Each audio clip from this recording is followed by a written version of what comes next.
बीडमध्ये मोठ्या प्रमाणात हत्या होत असून महाराष्ट्राचा बिहार होत असल्याची टीका विजय वडेट्टीवार यांनी केली आहे। तर मुख्यमंत्री फडणवीस दबावात असून आरोपीला वाचवण्याचा प्रयत्न होत असल्याचा आरोप वडेट्टीवार यांनी केला आहे।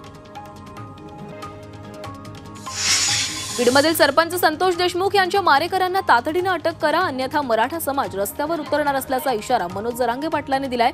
राजकीय नेत्यांच्या दबावात पोलीस तपास करत आहेत का, असा संतप्त सवालही त्यांनी केलाय।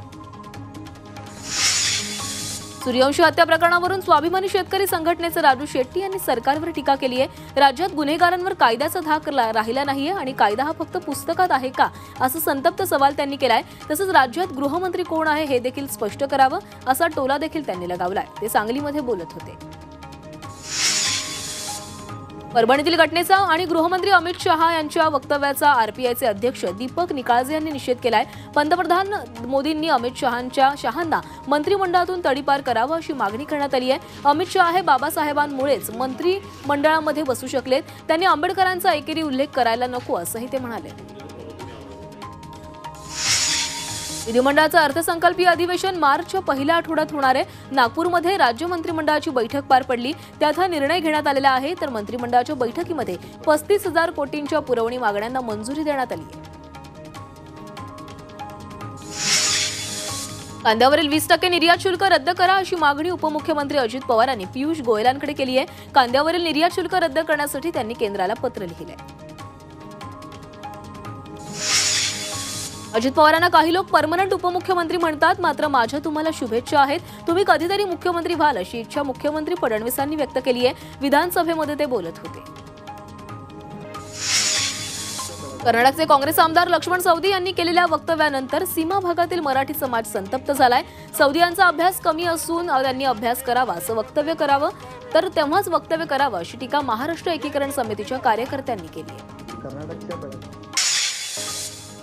मुंबईत वंचित बहुजन आघाडीने अमित शहांविरोधामध्ये आंदोलन केलंय। बीएमसी समोर वंचितकडून अमित शहांच्या वक्तव्याचा निषेध करण्यात आलाय। या आंदोलनामध्ये प्रकाश आंबेडकरही सहभागी झाले।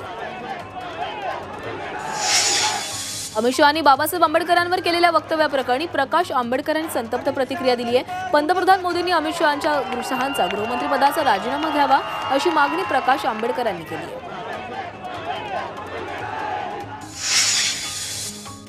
अमित शहांनी आंबेडकरांबद्दलच्या केलेल्या वक्तव्याचा समाजवादी पार्टीच्या खासदारांनी निषेध केलाय। या प्रकरणी भाजपनं माफी मागावी अशी मागणी खासदार डिंपल यादव यांनी केली आहे। तसंच भाजप आंबेडकरांच्या तत्वांच्या विरोधात आहे असा आरोपही त्यांनी केला। मावळमध्ये आंबेडकरी संघटनेच्या वतीनं अमित शहा यांच्या विरोधामध्ये आंदोलन करण्यात आलं। केंद्रीय गृहमंत्री अमित शहा यांनी राजीनामा द्यावा, भाजपनं पक्षातून त्यांची हकालपट्टी करावी अशी मागणी यावेळी करण्यात आली। संभाजीनगरमध्ये भाजपचे खासदार भागवत कराड यांच्या कार्यालयासमोर अमित शहा यांचा पुतळा जाळण्यात आला। अमित शहांनी आंबेडकरांबद्दल केलेल्या वक्तव्याचा कार्यकर्त्यांनी निषेध केलाय।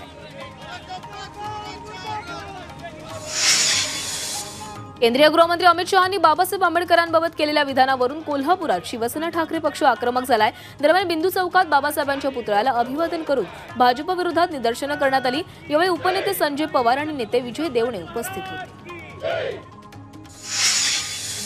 वाशिमच्या मंगरुळपीर जवळमध्ये आंबेडकरांच्या पुतळ्याजवळ अमित शहांच्या वक्तव्याचा निषेध करण्यात आला। आंदोलनावेळी अमित शहांच्या प्रतिकात्मक पुतळ्याला जोडे मारत निषेध नोंदवण्यात आला।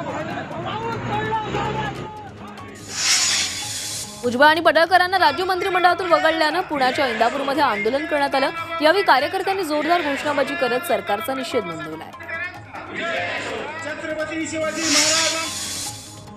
सांगलीच्या शासकीय रुग्णालयातील ऑक्सिजन पाईप चोरी प्रकरणी स्वाभिमानी स्वराज्य सेना संघटनेनं आंदोलन केलंय।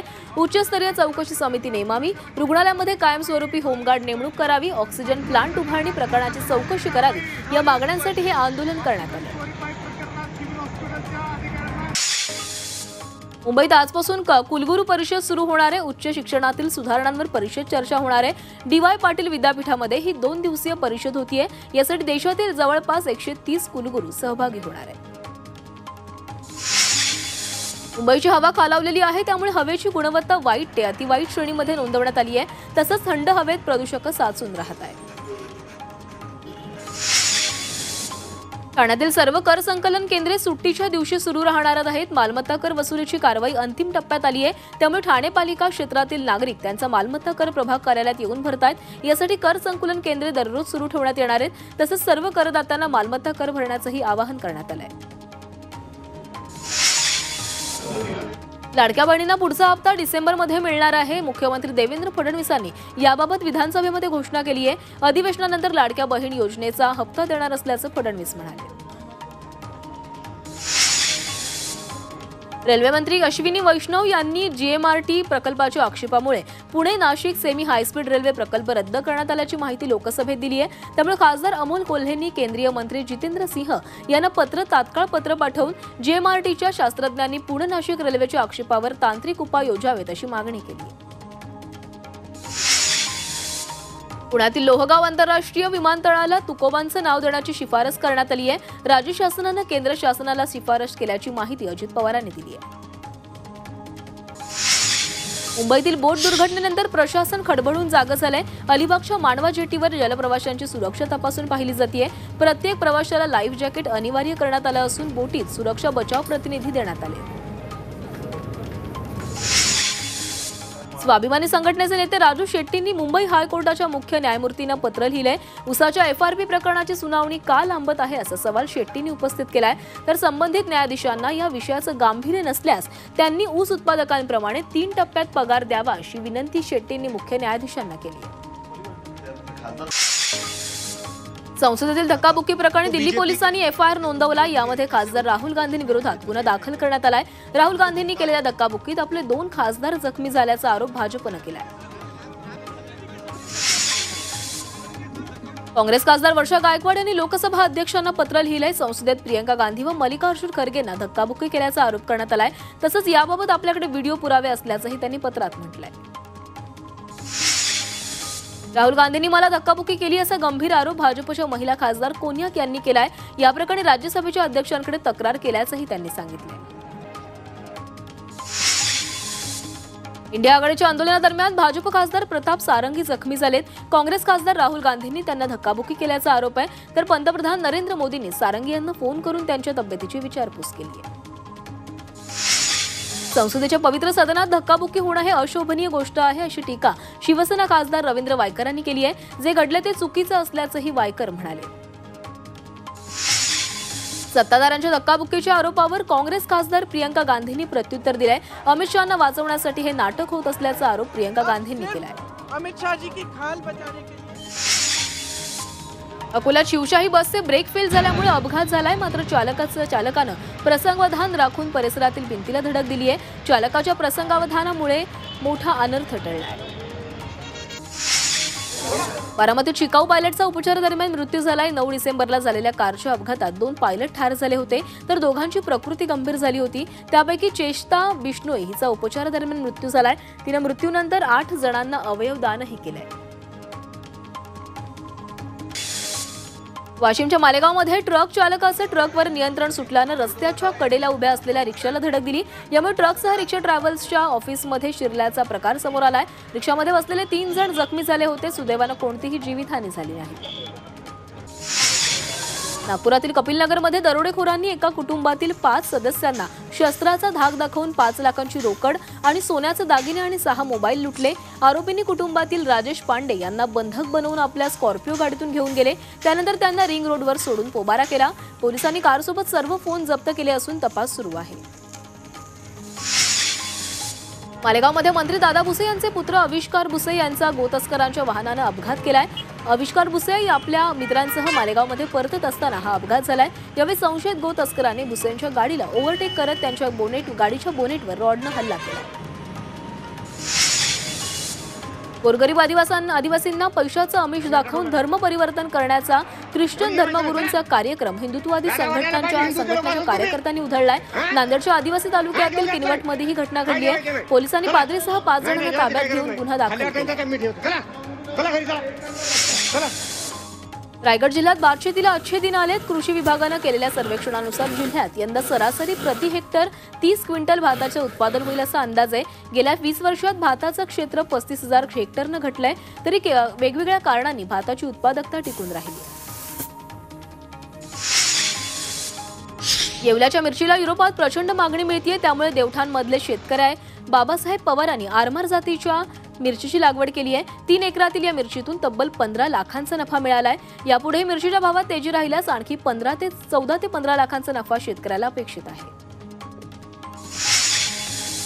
कापसाला हमीभाव मिळत नसल्याने धुळ्यातील शेतकरी अडचणीत आलाय। कापसाला 6.5 ते 7 हजार प्रति क्विंटल दर मिळतोय। हमीभावापेक्षा दर कमी मिळत असल्याने शेतकऱ्यांनी नाराजी व्यक्त केली आहे। शासनाने हमीभाव केंद्र सुरू करून योग्य दर द्यावा अशी मागणी शेतकरी करत आहेत। वातावरणातील वाढत्या गारव्याचा परिणाम रब्बी पिकांवर झालाय। शहापूर व भिवंडी तालुक्यातील बळीराजा चिंतातूर झालाय। वाल, हरभरा, मूग आणि तूर या रब्बी पिकांवर घोटे अळीसह बुरशीजन्य रोगाचा प्रादुर्भाव झालाय। रोगामुळे पिकं मुरडू लागल्याने शेतकरी हवालदिल झालाय।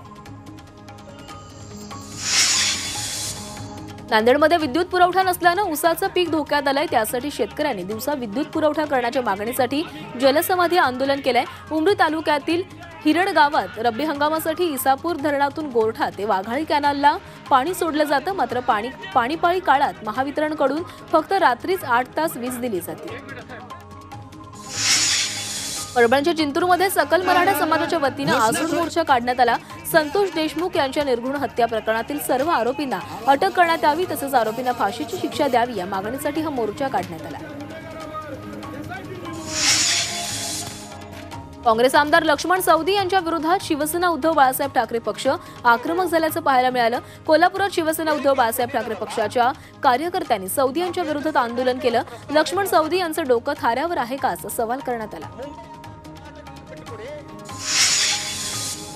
मुंबईत काँग्रेस कार्यालयाची तोडफोड ही भाजपनं पोहोचलेल्या गुंडांनी केली अशी टीका विजय वडेट्टीवारांनी केली आहे, तर हल्लेखोरांनी काँग्रेस कार्यालयावर दगडफेक आणि शाईफेक केल्याचा आरोपही वडेट्टीवारांनी केला आहे।